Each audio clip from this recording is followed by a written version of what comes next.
Well, earlier I spoke to Justin Forsyth, the Chief Executive of Save the Children, and the musician Mylene Klaas, who recently visited Bangladesh with the charity. So, Mylene, you've just come back from Bangladesh, and tell me what most shocked you when you were out there. Well, I've travelled around the world, and I thought that I'd have a pretty clear idea of what I was going to see. I was going into a slum in Dhaka, and I don't think you can ever get used to or even prepare yourself for what you do see. There were children running around that, you know, they're just so weak and so malnourished. They're covered in skin conditions and in rashes. Their growth is stunted, and the mothers are in a real state of desperation because they can't feed their children.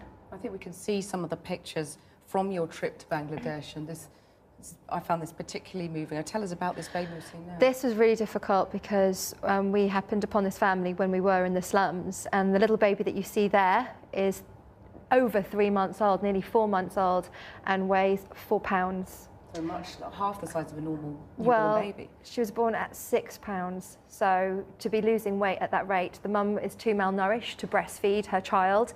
And what you saw me feeding her there, I mean, they don't even have a formula that they can feed because there just isn't the money there. So they're actually using a kind of dirty rice water because they don't have the facilities to clean the water either. So the whole thing is just, it's just a circle that they're caught in. Do you know what's happened to her? Well, at the moment, we're working very closely with Save the Children, and we've got, you know, the health workers out there who are monitoring her. The next day, we sent her to a hospital, so the Children Hospital at that. How on earth are you going to get this message across to many Britons who are feeling pretty hard-pressed themselves? How are you going to get through to them?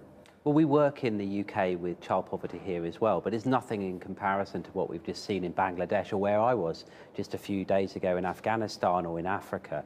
And I think the great British public really care about this issue. Actually, interestingly, last year, since we launched this campaign, No Child Born to Die, in the first year, we mainly focused on vaccinations. We've had an unbelievable response from the British public. Also, Comic Relief has. And I think the British public want us to do good overseas. They also want us to help children at home. So I don't think there's any fatigue in helping people overseas. We've actually had a record income this year. India's a booming economy, and yet getting on for half, I think, of their children are stunted. Maybe people here will say, well, you know, they should sort that out, not us. Well, they should sort it out, and the Indian government need to do more. And we're launching this campaign in India today, led by Save the Children India, which is a movement of thousands and thousands of Indians. But the danger is if we prematurely cut our aid to India, it will actually lead to children dying. So, Justin, what do you want our government to do? Downing Street has been pretty cool on this report this morning. They haven't really grasped it, have they?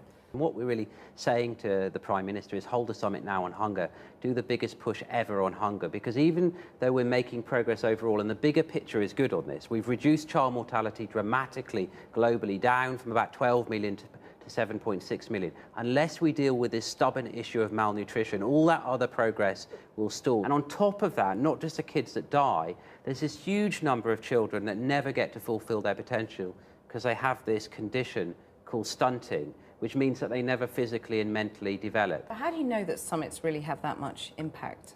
They do make a difference. I've actually sat in some of these summits at the G8 and G20 when I used to work in Downing Street. They do make a difference if politicians want to agree practical things. What have we had? Sorry, Mylene. No, I was going to say also, I think there is a cynicism where people think, well, when I give my money, does it really get to where it's supposed to go?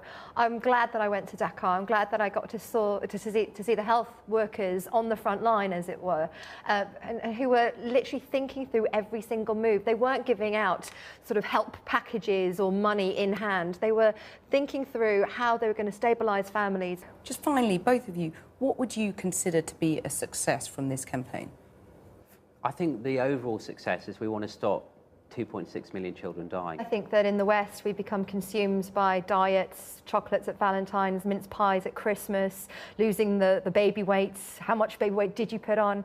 I think that it wouldn't hurt anyone to maybe just lose 1 pound off the top of their coffee in the morning on their way to work and put it in the Save the Children bucket instead. If everyone gave £1, you'd have 60 million pounds.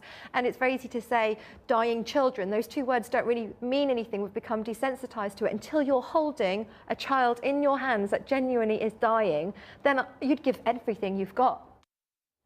Mylene Klaas, the singer, and the director of Save the Children, Justin Forsyth, talking to Kathy earlier.